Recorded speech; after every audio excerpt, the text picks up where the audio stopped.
नमस्कार दोस्तों, ज्योतिष का सफर में आप सभी भाई बहनों को नरेश गांधी का सादर प्रणाम। यह हमारा 332वां एपिसोड है जिसका नाम है हमारा जन्म समय और सूर्य पार्ट 2। दोस्तों, पिछले एपिसोड में हम लग्न से लेकर अष्टम स्थान तक सूर्य का फल जान चुके हैं और साथ ही यह भी जान चुके हैं कि सूर्य जिस स्थान में होगा उस स्थान के सूर्य से हम अंदाजित 2 घंटे का जन्म समय जान सकते हैं। आज हम सप्तम स्थान से लेकर दूसरे स्थान तक का फल जानेंगे। सूर्य ना हो तो पृथ्वी पर जीवन संभव ही नहीं है। सूर्य प्रतिदिन एक नई सुबह को जगाता है। मनुष्य लोक में यह एक नई आशा को लेकर आता है। सूर्य तीसरे, छठे, 10वें और 11वें स्थान में शुभ फल देता है और सिंह में स्वग्रही ये सूर्य बनता है, मेष में उच्च का और तुला राशि में नीच का बनता है। एक नजर सूर्य के कारकत्व पर भी डालना दिलचस्प रहेगा। सूर्य आत्मा, बल, गर्मी, प्रभाव, शिव पूजा, पिता, रुचि, आत्मा साक्षात्कार, मनुष्य लोग, हड्डियां, पेट, उत्साह, घना जंगल, आंख, आधा साल, राजा, मुसाफरी, पित्त, शरीर, लकड़ी, मन की पवित्रता, रोग से छूटना, सिर दर्द, पूर्व दिशा का स्वामी, लंबा राज्य, लाल वस्त्र, पत्थर, नदी का किनारा, दोपहर का समय, लंबे समय का क्रोध, सात्विकता, शत्रु की कैद, लाल चंदन पर सूर्य का अधिकार होता है। इतनी जानकारी के बाद सप्तम से लेकर दूसरे स्थान तक सूर्य कैसा फल देगा इसे भी जानते हैं। यदि किसी की कुंडली में सूर्य सप्तम स्थान में होगा तो उस जातक का जन्म शाम 6 बजे से लेकर 8 बजे के बीच में हुआ है, ऐसा हमें समझ लेना है। सूर्य सुबह 6 बजे से पूर्व से निकलता है। सुबह के किरणों में ताजगी होती है, जबकि शाम 6 बजे सूर्य ढल जाता है, अस्त होता है। उसके किरणों में कोई भी ताजगी नहीं होती। इस स्थान का सूर्य अच्छा नहीं माना गया है। सूर्य सरकार है। सभी सरकारी दफ्तर 6 बजे के करीब बंद हो जाते हैं। सूर्य के अस्त होते ही शाम का अंधेरा फैलने लगता है और शनि राहु का जोर शुरू हो जाता है। यह दोनों अंधकार के मालिक है। बुरे धंधे करने वाले लोग रात में जागृत होते हैं, जैसे स्मगलिंग, चोरी, हेरा फेरी, इधर का माल उधर करने वाले, तमाम गैर कानूनी काम करने वाले या पाप कर्म करने वाले लोग जागृत हो जाते हैं। लोग थके हारे अपने अपने घर पहुंचने लगे हैं। सड़क पर यातायात बढ़ जाता है। तमाम गृहिणी रात्रि भोजन बनाने में व्यस्त हो चुकी है। इन्हें अपनी पति देवों के लिए भोजन बनाने दीजिए, तब तक हम सप्तम स्थान में सूर्य का फल जान लेते हैं। यह स्थान पत्नी और व्यापार का है। सूर्य सप्तम में होगा तो जातक विलासी स्वभाव का और कामी बनता है। स्त्री के द्वारा यहाँ हार मिलती है या पत्नी उसे छोड़कर चली जाती है। स्त्री के द्वारा अपमानित होना पड़ता है। औरत कचहरी में यहाँ का सूर्य विजय देता है। आरोग्य ठीक नहीं रहता। जातक सुख रहित बनता है। सरकार से दुखी और संपत्ति रहित ये जातक बनता है। यदि किसी की कुंडली में सूर्य 6ठे स्थान में होगा तो जातक का जन्म रात 8 बजे से लेकर 10 बजे के बीच में हुआ है, ऐसा हमें समझना है। यह स्थान रोग, शत्रु और भोजन के स्वाद का है। स्वाद 6 प्रकार के होते हैं, जैसे तीखा, खट्टा, मीठा, नमकीन, कड़वा और कसेला। हम जो भी भोजन खाते हैं वह 6ठे स्थान में ही हजम होता है। जातक जब अपने घर पहुंचता है तो जातक का इंतजार उसके माता पिता, पत्नी, बच्चे कर रहे होते हैं। अब आकाश में चांद निकल आया है और चांदनी चारों तरफ फैलने लगी है। सभी कुटुंब अपने घरों में भोजन का स्वाद लेना शुरू कर चुके हैं। जब तक यह लोग भोजन करेंगे तब तक हम सूर्य का 6ठे स्थान में फल जान लेते हैं। सूर्य इस स्थान में होगा तो जातक सुखी बनता है, सरकारी जॉब उसे मिलती है, वह बलवान और अपने शत्रुओं का काल बनता है, उसे वाहन का सुख मिलता है, उसके कर्म अच्छे होते हैं, वह धनवान और कामी बनता है।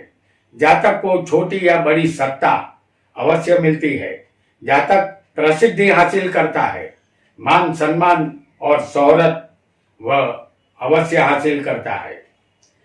यदि आपकी कुंडली में सूर्य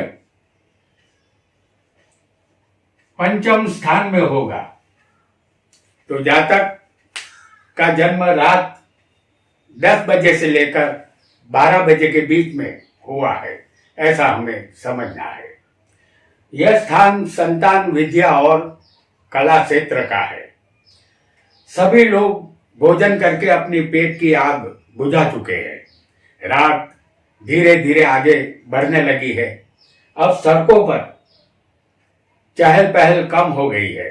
लोग अपने बिस्तर पर पड़े पड़े या तो टीवी सीरियल देख रहे हैं या फिल्म देख रहे हैं। कोई मोबाइल यूज कर रहा है। मनोरंजन जरूरी है दिन भर की थकान उतारने के लिए। और पंचम स्थान कला का है। शुक्र 64 कलाओं के मालिक है। पूरा बॉलीवुड शुक्र के अधिकार में है। गीत, संगीत, नाटक, सिनेमा पर शुक्र का अधिकार है। चलिए उनको मनोरंजन के द्वारा थकान उतारने दीजिए। तब तक हम पंचम स्थान में सूर्य का फल जान लेते हैं। इस स्थान का सूर्य स्थिर बुद्धि नहीं देता, साथ ही धन का अभाव देता है। हालांकि जातक महादेव का परम भक्त होता है। जंगल में भटकने का जातक को शौक रहता है। प्रथम संतान यदि घर में लड़की होगी तो सूर्य आने देता है, और घर में लड़का हो तो इस स्थान का सूर्य मिसकैरेज करता है। जातक को हृदय संबंधित रोग यहाँ परेशान करता है, ऐसा हमें निश्चित मानना होगा। यदि सूर्य किसी का चौथे स्थान में होगा तो आपका जन्म मध्य रात्रि को 12 बजे से लेकर 2 बजे के बीच में हुआ है, ऐसा हमें समझना है। यह घर माता और विचारों का उद्भव स्थान है। अब रात का अंधेरा घना हो चुका है। पूरा शहर रात की बाहों में गहरी नींद में सो चुका है। शहर के रास्ते वीरान बन चुके हैं, जैसे कोई विधवा की सूनी मांग। कोई इक्का दुक्का वाहन आता जाता दिखाई देता है, बाकी हर तरफ सन्नाटा छाया हुआ है। इस सन्नाटे को कभी कभी कुत्ते के भौंकने की आवाज भंग कर रही है। यदि किसी की जन्म कुंडली में चौथे स्थान में राहु, शनि जैसे ग्रह बैठे होंगे और मध्य रात्रि को सूर्य का भ्रमण इसी स्थान से होगा तो नींद अवश्य टूटेगी। मीठी नींद में पूरा शहर सो चुका है, उन्हें इसी तरह हम सोने देंगे और सूर्य का फल हम जानेंगे।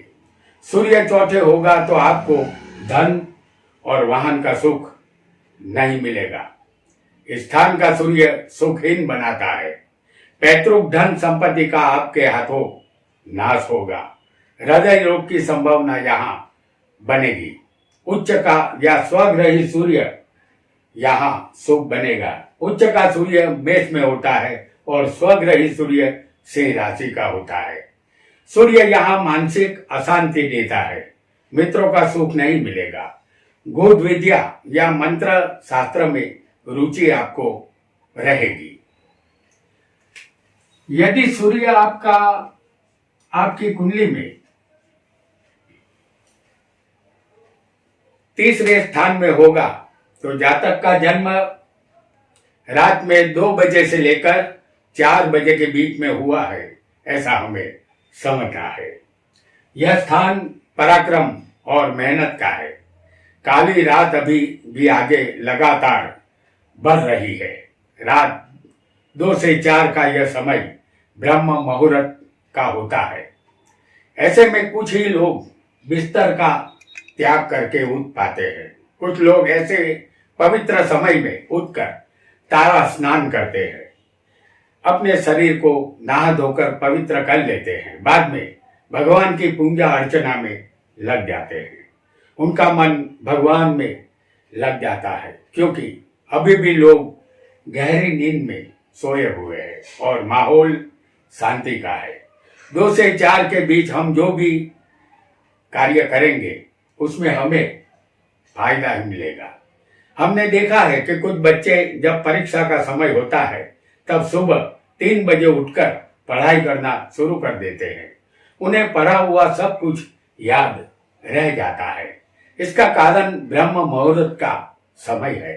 ज्योतिष विद्या की किताबों का भी अध्ययन यदि आप ब्रह्म मुहूर्त में करेंगे तो आपकी मेहनत रंग लाएगी, क्योंकि यह स्थान मेहनत का है।